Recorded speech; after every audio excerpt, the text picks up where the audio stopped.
Happy Independence Day from Concord, New Hampshire.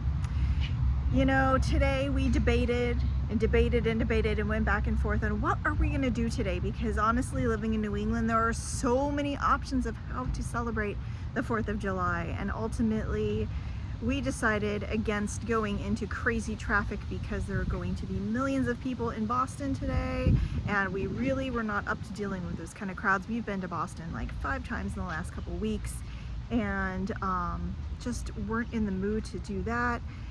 We are going to save some other places for some other things, so we decided to come to our beautiful state capital at Concord. Now, New Hampshire's state capital, State House, also known as, is the oldest continually operating original building that's a state house in the nation. I'm assuming it is not open today, being that it is a federal holiday, the federal holiday of all federal holidays. But thought it'd be fun to come down here. There's some conflicting information on whether anything is going on downtown right now or not, but I thought I would just say hello, happy 4th, and do a little walk and talk around the city of Concord, New Hampshire for you today. And here we have the wonderful Daniel Webster, New Hampshire native, statesman, brilliant orator, incredible man. I'll do a more detailed video on him, and maybe we should go visit his house at some point.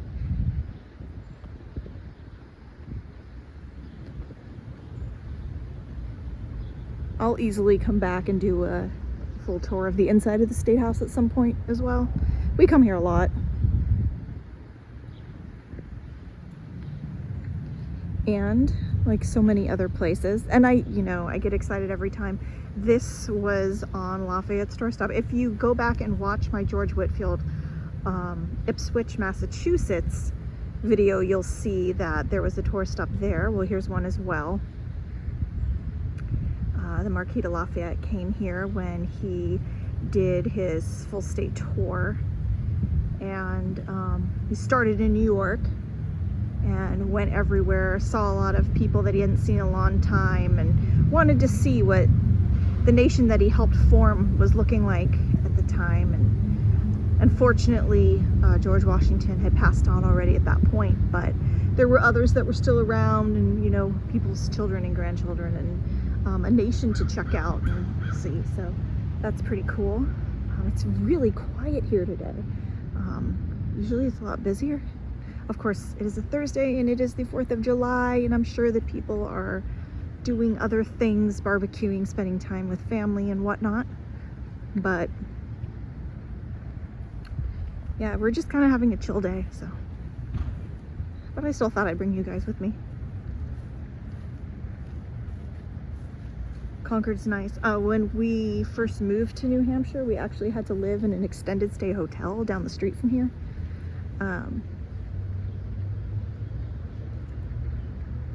And it was an interesting place to be for a while. I wouldn't necessarily make it my permanent home, but it is nice for a state capital. State capitals can be state capital-ish. I've been to a lot of them across the country. It's kind of a fun nerd thing I like to do. One of the cool things about state capitals is that they really represent kind of the spirit of a state. So it's a way to, if you're visiting a state, like when we've driven across the country, quickly get a lot of information in a small span of time and get the vibe on a place, the optics of a place, and kind of the history of it all in one little nutshell. So they're cool, and every capital's different, there's some ugly ones, Oregon. There's some beautiful ones, Washington State. There's some creepy ones like in Connecticut. There's some little ones like in Wyoming. And then there's some really historic old ones like here in New Hampshire. Of course, Massachusetts State House is right downtown, so actually that's one of my favorite parking spaces. That's kind of my little hidden Mass secret, is right behind their State House. But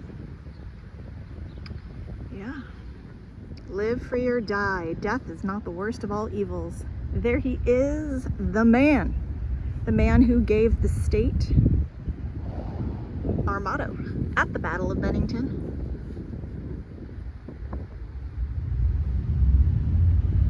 He was a cool guy.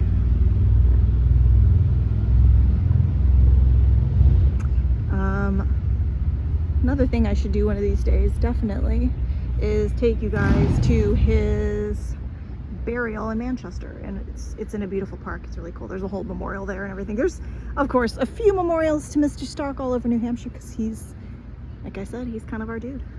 With good reason. He was amazing. And here we've got the only president born in New Hampshire, Franklin Pierce. They named a highway after him. So you can see town is quite dead.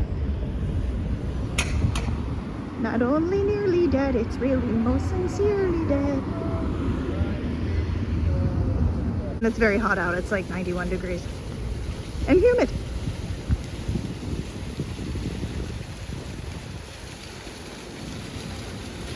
This is a cool little spot. We've been down here when they have concerts going.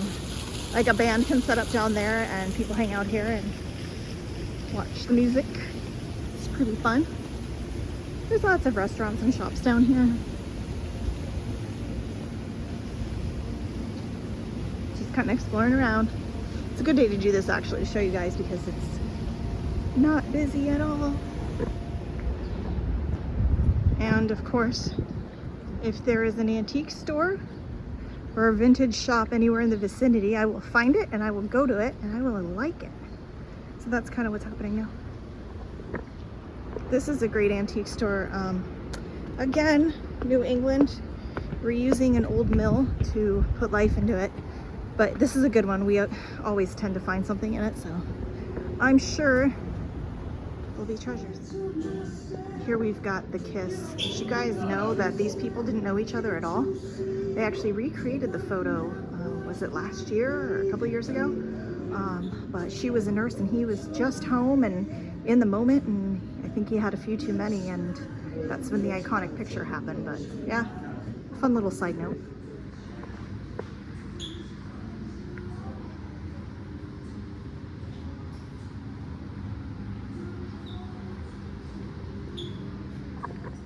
Now, I've picked up some books from this vendor before. Really cool because they have local history books. So, town of Lancaster, town of Lebanon, history of the town of Keene. So, really specific local, even within time periods. Like, here is Hampton Falls, which is kind of close to me, 1900 and 1917. So, if you really needed to do a deep dive on something, there you go. All right. 1940s men's swim trunks. You guys, these are solid wool. Can you even imagine? Because I couldn't. Got a little Currier and Ives illustrated action going here. Ah! What is that? Wheeling and dealing taking place. Well, that was fun. I actually didn't buy anything. The kid bought things, but I'm just looking at these tables. These are kind of cool. I mean, they're out in the elements, so I don't know. Are they seriously $35? Oh, it says patio tables. Okay, so they must not really be old, but I mean, if you like refinished them, they're kind of cool. Anyways, all right. Moving right along. So after the Revolutionary War, Concord was a thriving hub for industrial manufacturing, and there's lots of quarries around for granite. That's why we're the granite state. Tons of natural granite in New Hampshire that they were mining, and that's when this place really started to boom. Now in 1808, it officially became the state capital. And between 1816 and 1819, the capital was finally built. And this officially became the state capital with a building for New Hampshire. It really is pretty. I mean, it's not huge, comparatively speaking, when you stack it up against some of our other state capitals, but it's really nice. The inside is cool. There's displays, artwork, lots of flags from the Civil War, uniforms, things like that. Again, easy peasy, no problem, bring you back sometime to show you the inside of that. But again, being that it is the 4th of July and most people are at the beach or in touristy areas or barbecuing and whatnot. We are the crazy people who decided to come down here in the heat and just kind of enjoy the state capitol before we go home and barbecue and possibly enjoy the beach ourselves. But yeah, nice tribute here. It really is beautiful. Now in the winter time for the holidays, they have a nice display of beautiful nativity set up too, and it's really pretty in the snow. Here's a little more info on the handy dandy info board.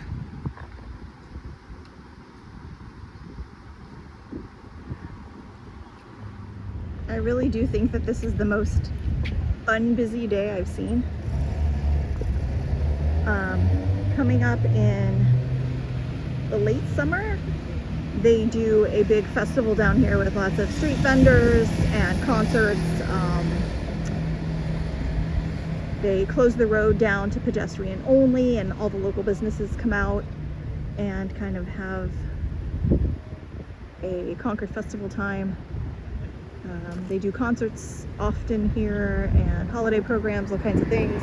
But yeah, nothing today. I think there's going to be fireworks somewhere later, but at this point, nothing. I'm that history chick, and of course, like Patrick Henry, I know no way of judging the future but by the past, and now you all know what I look like when I'm glistening. That's nice code for sweating my booty off. But I hope that you guys all have a wonderful Independence Day and enjoyed this little look at Concord, New Hampshire, our state capital. Make sure that you go ahead, like, subscribe, share, do all that stuff. It really would help me out if you guys would do that. Appreciate it, and we will see you soon. Bye. Minnie, you've seen better days, old girl. This lamppost has feet. Here's some nice folks, no relation to me that I know of. Did you ever see such a cute creature in your life? Culper! Hi! But there's two. So I have a historian colleague that called me the other day because we're working on a project for our town's 250th anniversary of America, big party that's going to be coming up in 2026.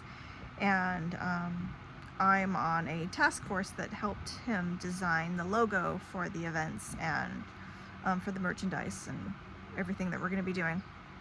So he calls me and he's like, well, what are you doing for the 4th of July? I imagine that it must be like your big day. It must be like, you know, you gear up for this. It must be like your time. I laughed, I thought about it, and I said, you know, I do love it. It's true. It's one of the best holidays. But here's the thing. I treat every day like it's the 4th of July. And then he laughed and he said, that's fair. You really do.